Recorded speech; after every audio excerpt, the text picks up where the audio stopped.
여러분 여기 앉아 계실 게 아니고 나가서 이제 그 남산이라도 가셔야 될 텐데 그 몇 가지 좀그 여러분들께 좀 그 강조할 그런 내용들이 있어서 그래서 오늘 이렇게 설명회를 갖게 됐습니다. 저희들이 이제 파킨슨 치료를 하는데 우리가 이제 약물 치료를 그 뭐 얘기를 하지만 그렇지만 말고 굉장히 여러분들이 이제 그 관심 가져야 될 그런 그 사항들이 많이 있습니다. 이제 그 중에 하나가 이제 그 운동입니다. 그래서 재활치료 굉장히 중요하고 그래서 재활치료에 대해서는 여러 번 이제 우리 재활학과의 오병미 교수께서 이제 그 많이 그 설명을 해주셨고 그리고 또 하나 이제 그 문제가 여러분들께 이제 이제 의뢰해서 이제 자주 말씀을 드립니다만 이 건강식품이라든지 내지는 뭐 보조식품이라든지 무슨 대체 뭐 의학 이런 것들이 여러분들이 상당히 많이 관심을 가지고 있는 걸 잘 알고 있습니다. 그래서 이제 이유는 잘 알겠고 뭐 그러긴 하지만 정말 여러분들한테 그 도움이 되는 게 어떤 건지 뭐 어떤 것 그런 것들에 대해서 좀 그 한번 그 설명을 드려야 되겠다 생각을 했는데 우리 그 가정의학과 박상민 교수께서 이제 그런 문제에 굉장히 그 관심을 가지고 계셔서 이번에 한번 그 모셔서 여러분께 설명을 드리도록 했습니다. 그래서 오늘 두 분 그 좋은 강의가 될 걸 생각을 하고요. 여러분들 그 아까운 시간 이렇게 그 낭비하지 않도록 아마 되게 할 겁니다. 여러분들 한번 기대해 주시 부탁드리겠습니다. 네, 감사합니다. 네, 안녕하세요. 저는 서울대병원 가정의학과에 있는 박상민이라고 합니다. 제가 이제 서울대학교 암병원에서는 암정보교육센터도 하다 보니까 주로 정보교육 중에 이런 영양이나 보완대체에 대해서 관심들을 많이 가지고 계셔서 그런 부분들을 우선은 기존에는 암 환자와 가족을 위주로 정리를 많이 했었는데 또 오늘 좋은 기회를 주셔서 이제 파킨슨 병과 관련된 부분도 이와 관련된 내용들을 조금 더 같이 정리를 했습니다. 그럼 오늘은 건강기능식품과 보완대체요법의 허화실 중에 특히 파킨슨 병과 관련된 부분을 전반에 말씀을 드리고 또 이런 건강기능식품과 보완대체요법이 파킨슨 병뿐만 아니라 전체적인 건강과 관련된 부분에도 관심이 많으시기 때문에 그와 관련된 내용을 이어서 말씀을 드리도록 하겠습니다.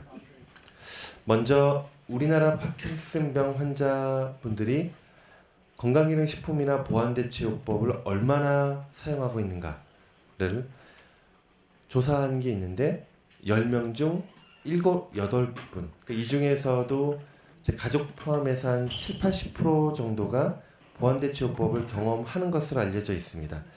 그러면 한 달에 한 어느 정도 비용을 지출하는지를 살펴보면은 보통 약제의 본인 부담금이 한 7, 8만 원 정도 한 달에 소요가 되는 걸로 알려져 있는데 이 보완대체요법으로 10만 원에서 15만 원, 한 2배 정도의 비용 지출을 하는 것으로 알려져 있습니다.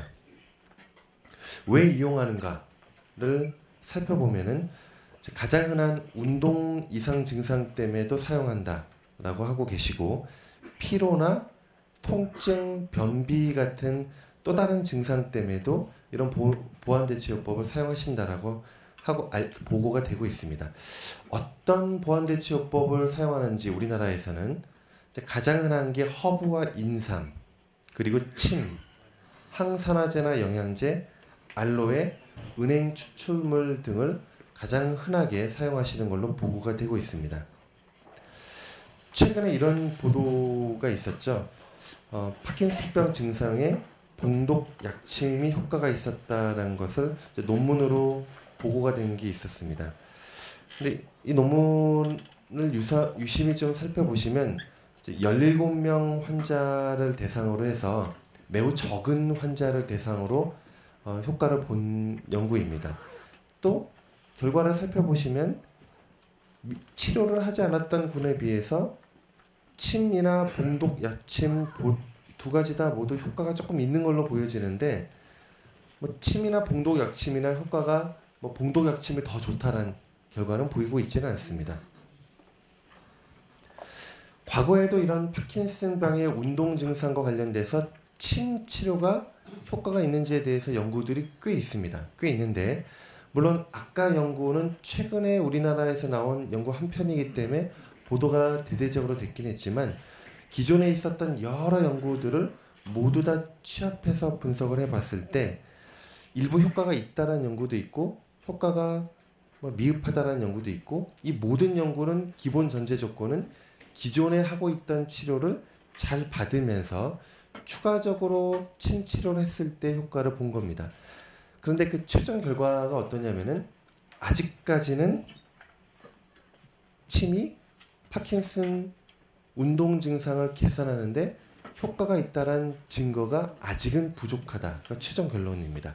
그리고 그렇기 때문에 이미 병원에서 받고 있는 파킨슨병 치료 약제나 다른 재반 치료를 기본으로 받으시면서 침 치료에 대한 부분은 고려가 가능할 수 있을 가능성이 일부 있지만 아직은 근거가 명확하지 않기 때문에 여기에만 의존하시면 안 됩니다. 여기에만 의존하시면 안 되고 기존의 병원에서 받는 치료를 기본으로 하시고 침 치료의 효과는 아직은 근거가 명확하진 않다라고 이해하시는 게 지금까지의 최신 지견이라고 생각하시면 될 것 같습니다. 또 인삼을 많이 드시죠. 인삼. 사실 인삼에 대해서 파킨슨병의 증상 호전에 포커스해서 연구를 한 결과는 아직 없습니다. 다만 기존의 여러 연구들 중에 신체 증상을 개선하는지, 이 인삼을 먹었을 때 정말 신체 증상이 개선되는지의 연구들을 쫙 살펴보면은 대부분이 효과가 no, 유의한 효과가 없었다라는 게 대부분의 연구 결과입니다. 그래서 이런 인삼을 복용한 것 자체가 정말 신체 기능을 개선하는지에 대해서는 아직은 증거가 없는 것으로 이해하시면 좋을 것 같습니다. 근데 또 다른 증상이 있죠. 이거 피로가 개선되거나 뭐 활력이 좀 좋아졌다라고 느끼시는 것에 대한 부분은 그 부분은 일부 효과가 있다 없다라는 논란이 많이 있습니다. 하지만 적어도 운동 기능이나 신체 기능을 개선하는 데는 인삼이 효과 있다라는 연구는 아직은 없고 파킨슨병과 관련된 연구는 거의 찾아보기가 어렵다라고 생각하시면 될 것 같습니다. 또 하나가 비타민 B, 그러니까 피리독신 관련된 내용들이 많이 나오는데요. 과거에 이런 연구들이 몇 편 있었습니다. 이런 비타민 B6, 피리독신을 식품에서 복용하면은 파킨슨병의 위험이 떨어진다. 피리독신을 많이 음식으로 섭취하면은 파킨슨병을 예방하는데 효과가 있지 않을까에 대한 연구가 꽤 있었습니다. 이거는 예방에 대한 효과를 본 거죠. 여기서도 보충제를 얘기한 게 아니고 식품으로 피리독신을, 비타민 B6를 많이 섭취했을 때 파킨슨병이 예방되지 않을까를 제시하는 거지, 보충제가 예방 효과가 있다라는 것도 아니고 파킨슨병 환자에서 피리독신을 복용하는 게 정말 증상 개선 효과가 있다는 걸 제시하는 것도 아닙니다. 또 하나는 항산화제에 대한 얘기도 많이 있었죠. 항산화제. 특히 토코페롤, 비타민 E인 토코페롤을 식품으로 많이 섭취하면은 파킨슨병 위험이 조금 줄을 수 있다는 연구가 있으면서, 그러면 과연 파킨슨병 환자에서 이런 비타민 E인 토코페롤을 섭취하는 게 효과가 있을까? 아직 그에 대한 증거는 없습니다. 그러니까 파킨슨 환자가 토코페롤을 많이 먹는다고 해서 증상이 개선되거나 병의 진행을 늦출 수 있다는 연구는 없기 때문에 예방 효과에서 나온 일부 결과를 가지고 증상 개선이나 병의 진행을 늦추는 걸로 기대하는 것은 근거가 없다라고 생각하시는 게 좋을 것 같습니다. 그리고 이 토코페롤과 관련된 특히 보충제에 대한 여러 가지 다른 효과들은 제가 이 이후에 다시 한번 자세히 말씀을 드리도록 하겠습니다. 또 하나가 코엔자임 Q10이죠. 코엔자임 Q10. 코엔자임 Q10 같은 경우는 이제 미토콘드리아의 생산 활동을 개선시키기 때문에 저는 신경퇴행성 질병에 효과가 있지 않을까라는 가능성이 제기가 됐었죠. 그래서 실제 이런 코엔자임 Q10을 파킨슨병 환자에서 복용하면서 증상 효과가 있는지를 본 연구들이 있었습니다. 그런데 결과는 증상 개선이 미비하다, 그러니까 큰 효과가 없다라는 게 요즘 나오는 연구 결과이기 때문에 파킨슨병 증상 개선을 목적으로 코엔자임 Q10을 많이 복용하실 필요는 별로 비용 효과적이진 않은 것 같습니다. 또 게다가 실제 이런 논문이 하나 나왔습니다. 이런 코크란 리뷰라고 우리가 여러 논문을 취합해서 종합적인 결과를 내는데 가장 권위가 있는 데이터베이스 중 하나인데 이 코엔자임 Q10과 파킨슨병 증상 개선에 대한 메타 논문을 제시를 했다가 방법론에 문제가 있다고 해서 또 게재 철회를 했거든요.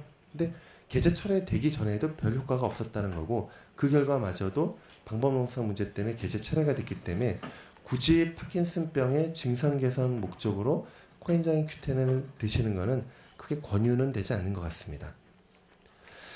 그러면은 지금 말씀드린 내용들은 다 별 득은 없는 것으로 보여집니다. 별 득은. 근데 우리가 어떤 약이나 식품이나 보조제를 먹을 때는 항상 이득과 손해를 잘 저울을 재야겠죠. 이득과 손해의 저울질. 지금 보면 대부분 득과 관련된 거는 생각보다 많지 않은 것 같습니다. 득과 관련된 부분. 그러면 손해는 어떤 게 있을까를 잠깐 한번 말씀을 드리도록 하겠습니다. 특히 항산화제 보충제 많이 드시죠. 항산화제 보충제. 항산화제 보충제를 드시면은 파킨슨병의 증상 개선은 모르겠고 사망률이나 심장병이나 암에는 효과가 있을까를 잠깐 말씀을 드리도록 하겠습니다. 과연 항산화제를 복용을 하면은 사망 위험도를 낮출 것인가? 실제 연구 결과를 보면은 여러 가지 복합 항산화제를 복용을 했더니 오히려 사망률이 5% 정도 더 올랐다는 결과도 있습니다. 적어도 해를 끼치지 않아야 되는데 어떤 경우는 해를 끼치는 경우도 있습니다. 또 다른 논문, 또 이 아까 전에 보여드렸던 논문보다 몇 년 후에 나온 논문입니다. 그 이후의 결과들을 한 번 더 취합해서 혹시 기존의 결과가 혹시 논문이 좀 적어서 그런 게 아닌가를 봤더니 거의 유사하게 항산화제 복용이 4% 정도 사망률을 올리는 것으로 알려져 있습니다. 특히 아까 얘기했던 토코페롤, 비타민 E가 토코페롤이었죠. 특히 토코페롤과 베타카로틴을 복용한 군이 더 사망률이 높은 것으로 알려져 있습니다. 아까 토코페롤이 파킨슨 증상 개선에는 별 효과가 없다라고 말씀드렸죠. 근데 사망률은 올릴 수 있는 여지가 있습니다. 그래서 실제 어느 정도 토코페롤을 하루에 복용하면 사망률이 올라가는가를 봤더니 하루에 한 150단위보다 더 많이 복용하면은 오히려 사망률이 올라가는 경향성을 보이기 때문에 과량 복용이 오히려 해를 끼칠 수도 있는 거죠. 과유불급이라고 과량 복용이 오히려 해를 끼칠 수도 있습니다.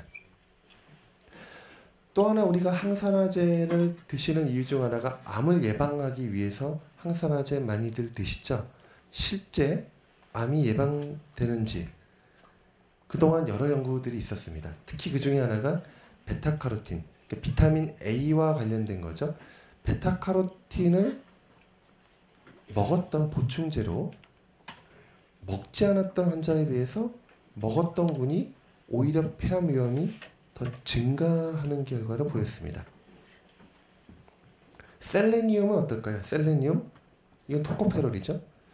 과거에는 셀레니움이나 토코페롤 보충제가 전립선암을 예방하는 게 아닌가라는 얘기들이 있어서 실제 연구를 해봤죠.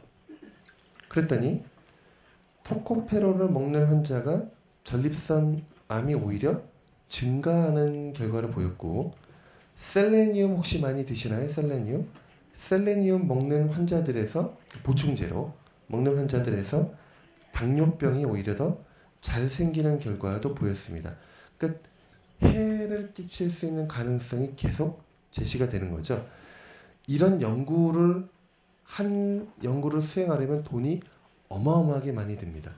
그리고 이런 연구들은 이런 건강기능식품을 판매하는 회사 입장에선 좋은 결과가 나오면 홍보 효과로 쓰기 위해서 이런 연구를 지원하는 거거든요.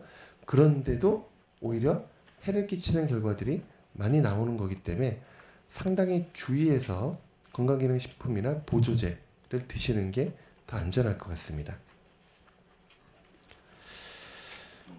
또 토코페롤을 먹는 군에서 한 17% 정도 전립선 암 발생 위험도가 올라가는 것으로 또 다른 연구에서도 밝히고 있죠. 이런 연구도 있습니다. 항산화제는 이게 입으로 먹어서 소화기관을 거치면서 박테리아나 이런 산도를 조절하기 때문에 오히려 소화기암은 예방되는 효과가 있지 않을까라는 제시가 많이 됐습니다.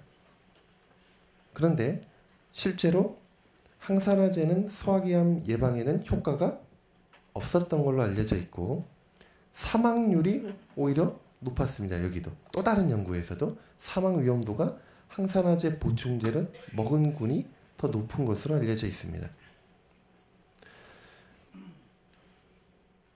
우리나라 연구자가 역시 비슷한 연구를 시행했습니다.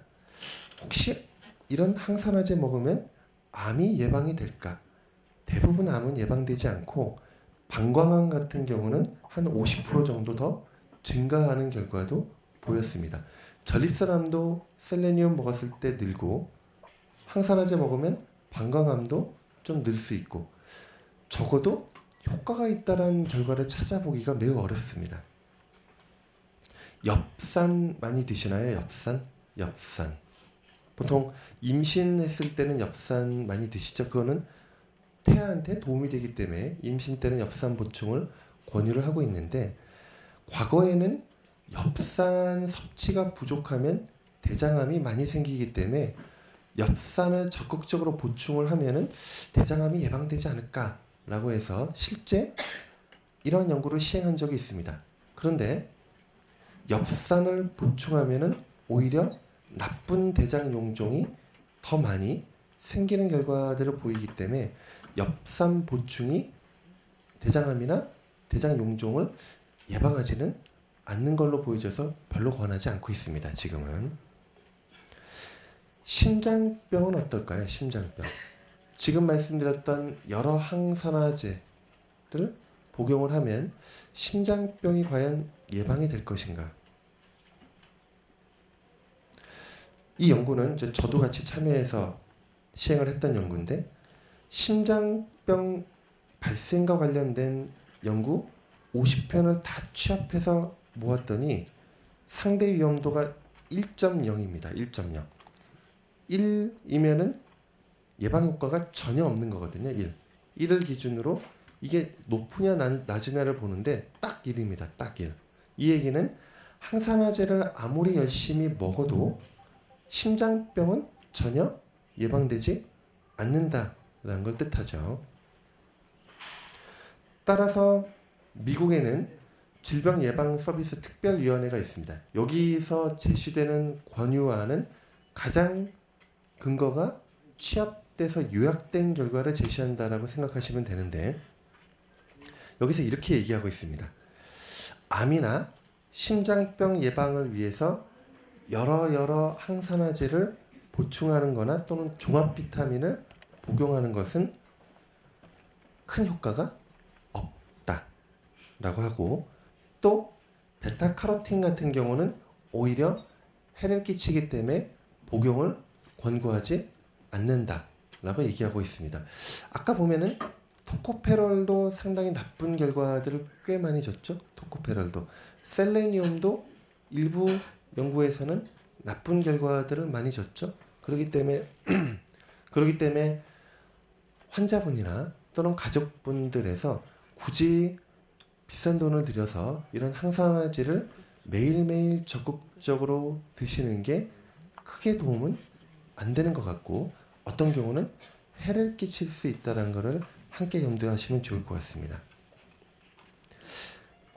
또 하나 파킨슨병은 아니지만 궁금해하시는 것 중 하나가 건강기능식품이 치매나 인지기능에는 어떤 결과를 미칠 것인가 또 관심을 많이 가지실 것 같습니다. 이런 것 중 대표적인 게 또 토코페롤이죠. 토코페롤. 토코페롤을 복용하면은 치매가 예방이 되는가? 결과를 보면은 치매 예방 효과 없습니다. 토코페롤을 복용하나 그러지 않으나 치매 예방에는 큰 효과가 없는 것으로 알려져 있습니다. 또 흔히 드시는 게 은행잎 추출물, 진코민 같은 거 많이 드시죠? 은행잎 추출물. 은행잎 추출물이 과연 기억력을 향상시키는가? 또 연구가 꽤 많이 됐습니다. 은행잎 추출물을 열심히 복용한 군하고 그렇지 않은 군하고 인지 능력이나 기억력 향상 차이를 봤더니 전혀 차이가 없습니다. 전혀 차이가 없습니다. 이런 내용들을 살펴보면은 참 의아합니다. 우리가 광고로 접하는 거는 효과가 있다라는 광고 정말 많이 접하는데 이런 기존의 주장들에 근거해서 실제 잘 디자인된 연구를 시행해 보면은 효과가 없거나 오히려 해를 끼치는 결과들이 차곡차곡 쌓입니다. 이런 결과들이 지금 한 10년에서 15년 사이에 나온 결과들을 제가 요약해서 말씀을 드린 건데 득이 있다라는 결과는 참 찾기 어렵습니다. 아까 봉독 약침 하나 득이 있었죠? 17명. 근데 지금 효과가 없거나 해를 끼친다는 연구는 뭐 2,000명, 3,000명, 10,000명 이런 자료들 다 대규모로 해보면은 효과가 없거나 차이가 오히려 해를 끼치는 연구들이 더 많고 효과가 있다라고 하는 연구들 잘 보시기 바랍니다. 17명, 20명, 뭐 10명 이런 결과들에서 소규모로 했을 때 효과가 있다는 결과들이 홍보로 대대적으로 되고 있지만 실질적으로 많은 사람들을 대상으로 했을 때는 오히려 해를 끼칠 수도 있기 때문에 주의하시는 게 좋습니다. 그럼 지금부터는 암 환자 또는 암과 관련된 내용들 잠깐만 더 자세히 말씀을 드리도록 하겠습니다.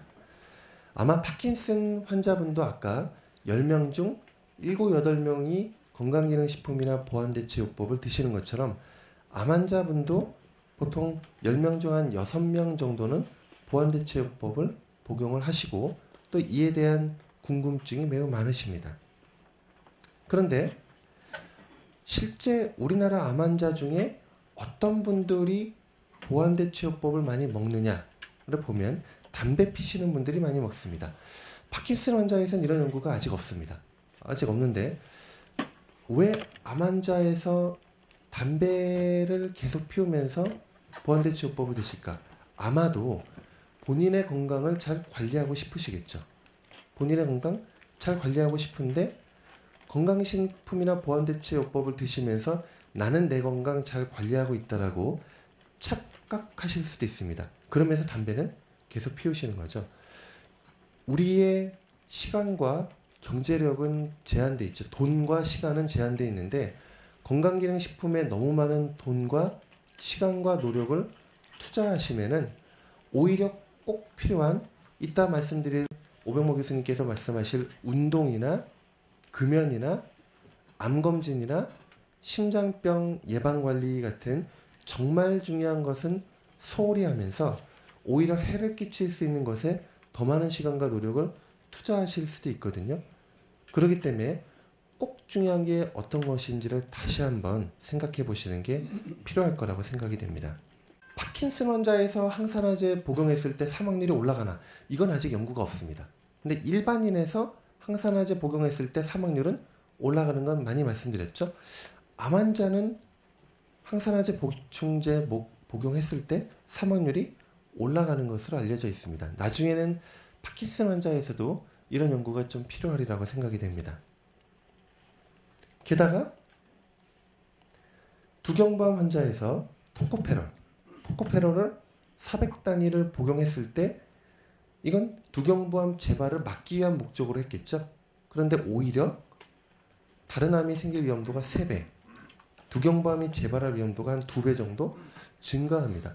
참 이상합니다. 토코페롤은 참 좋을 것 같은데 이상하게도 토코페롤을 보충제로 복용한 연구를 할 때마다 참 나쁜 결과들을 보이는 것 같습니다.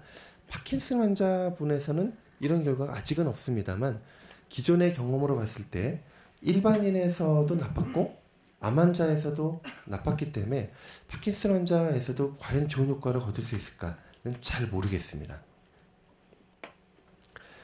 또 하나 말기 환자에서도 보완대처법을 많이 하시죠. 말기 환자. 이건 우리나라 말기 환자에서 보완대체요법을 사용한 군과 사용하지 않은 군의 생존율을 비교했더니 차이가 없습니다. 이것도 저희 연구팀이 시행했던 건데 보완대체요법 사용하나 사용하지 않으나 생존율에는 차이가 없고 오히려 보완대체요법을 사용한 군에서 인지기능이나 피로는 조금 더 나빠지는 결과를 보였습니다. 저희는 기대할 때 생존율은 차이가 없다 하더라도 삶의 질에는 조금 개선 효과가 있지 않을까 했는데 안타깝게도 삶의 질도 크게 이득은 없는 것으로 보여집니다. 이런 내용들이 그때 저희가 보도자료로 나왔었죠. 오히려 보완대처법 사용하는 군이 인지기능이나 피로도에는 더 나쁜 결과를 보였기 때문에 정말 중요한 것은 또 다른 전인적인 돌봄을 받는 것이 더 중요하다는 내용이죠. 이런 원칙은 파킨슨 환자와 가족에게도 동일하게 적용이 되리라고 생각이 됩니다. 그래서 지금까지 제가 말씀드린 내용들을 정리를 해보면은 정말 중요한 것은 어떤 것일까? 또 이득과 손해의 저울 밸런스를 어떻게 잘 맞출 수 있을 것인가? 그런 것 중에 중요한 게 영양과 운동이겠죠. 영양과 운동. 특히 운동과 관련된 재활에 대한 부분은 오병모 교수님께서 잘 말씀을 해주실 것 같습니다. 아까 말씀드렸던 건강기능식품 보충제를 드시면서 자신의 건강관리를 잘하고 있다는 착각에서 벗어나시는 게 중요합니다. 건강기능식품 선물 받은 것까지는 드시라고 저는 보통 말씀드립니다. 다른 분의 정성으로 받은 선물 받은 것까지는 드시지만 자기의 돈을 가지고 해를 끼칠 수 있을 가능성이 있는 것을 굳이 챙겨 드실 필요는 없을 것 같습니다. 그러면 과연 어떤 부분을 건강관리를 위해서 챙겨야 되는가에 대한 부분 잠깐만 말씀드리겠습니다. 파킨슨병은 정말 장기간 지속되죠. 15년, 20년, 30년 동안 파킨슨병을 가지고 관리를 하시면서 사셔야 되는 질병 중 하나입니다. 그럴 때 중요한 이슈 중 하나가 뼈 건강이죠. 뼈 건강. 파킨슨 환자의 뼈 건강. 우리나라 파킨슨 환자분들을 대상으로 봤을 때 파킨슨병이 심하면 심할수록 뼈 건강이 점차 나빠집니다.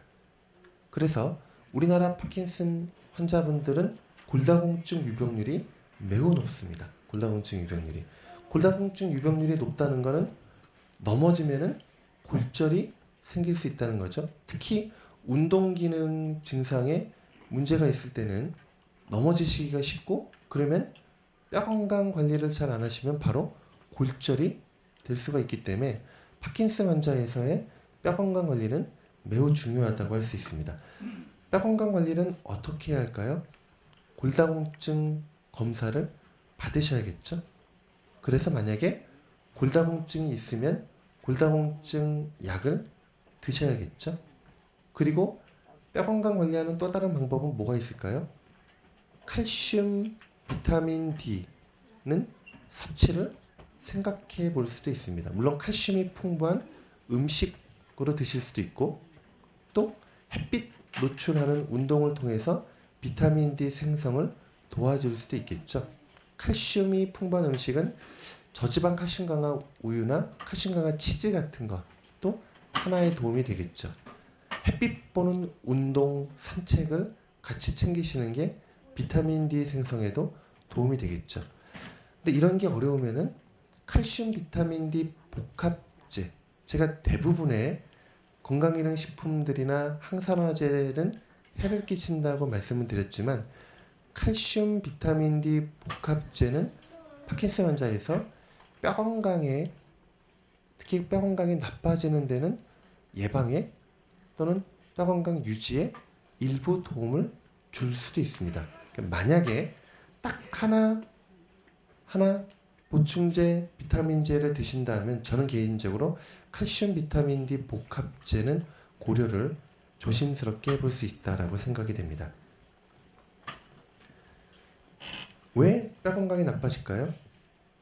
운동이 부족하면 햇빛 노출이 부족해서 나중에 비타민 D 생성도 떨어지고 근육도 약해질 수 있겠죠. 또 연화곤란 때문에 구강 섭취가 떨어지면은 이 자체가 식품으로 먹는 칼슘 양이 떨어지겠죠. 이런 것들이 나쁜 영양 상태가 유지가 되면은 여러 가지 것들이 합쳐져서 골다공증의 원인이 될 수 있습니다. 그래서 선별 검사와 치료, 필요하면 칼슘 비타민 D 복합제도 의사와 상담하면서 조심스럽게 처방을 받아 드실 수도 있습니다. 또 하나 문제 중 하나가 연화곤란은 나중에 오병모 교수님께서 이와 관련된 말씀을 해주실지 모르겠습니다만 또 하나는 변비죠. 변비. 이 변비 때문에 아까 우리나라에서 파킨슨 환자분이 보완대치요법을 쓰는 이유 중 하나가 피로나 변비, 통증도 원인 중 하나였거든요. 변비와 관련된 부분도 운동 기능이 떨어지기 때문에 나타날 수 있습니다. 그런데 이 변비 증상을 개선하기 위한 목적으로 여러 보완대체 건강기능식품 드시는 분들도 꽤 있는데 이럴 때는 오히려 의료진과 상의하면서 그에 적절한 변비약을 처방받아 드시는 게 훨씬 더 좋습니다. 보험도 되고 그러니까 경제적으로도 훨씬 더 유익하고 효과도 더 좋고 안전한 변비약을 저희 의료진들이 처방을 해드리거든요. 변비 증상이 있을 때 의사한테 얘기를 하시고 그에 해당한 조절을 받으시는 게 1번 순서이지 건강기능식품을 비싼 돈을 들고 드시는 게 득이 되지 않는다라는 걸 아시면 좋겠습니다. 시골에 계시는 분들은 저도 저희 주변에 친척 중에서 이제 연세가 많이 드신 분들은 이런 분들이 있더라고요. 시골에 가면은 어떤 제약회사 직원이나 아니면 건강기능식품을 판매하는 분이 와서 한 달에 몇십만 원을 이렇게 내면은 여러 가지 건강기능식품이나 증상에 맞는 걸 이렇게 배달도 해주고 마사지도 해주고 이러면서 상당히 많은 돈을 특히 시골에 연세 드신 분들한테 이런 형태로 장사를 하는 분들도 종종 있는 것 같습니다. 그런 게 득이 되지 않습니다. 이런 증상이 있을 때는 의료진하고 상의를 해서 변비와 관련된 적절한 약을 처방받아 드시는 게 도움이 되리라고 생각이 됩니다. 그래서 지금 제가 말씀드린 내용들은 파킨슨병과 관련된 건강기능식품이나 보조제에 대한 득실 그리고 거의 득이 없죠. 그러면 이런 건강기능식품들이 과연 심장병이나 암의 예방에 도움이 되는가? 오히려 해를 끼칠 수도 있다는 걸 말씀을 드렸죠. 그렇기 때문에 득과 실의 밸런스를 잘 맞춰서 가능하면 해가 되는 선택을 하시지 않는 게 좋다라고 생각이 들고 이런 부분에 대한 것들은 꼭 의료진하고 상의하면서 뼈 건강 관리나 변비와 관련된 증상 관리는 함께 고려하시는 게 좋을 것 같습니다. 네, 이상 강의를 마치도록 하겠습니다. 네, 감사합니다.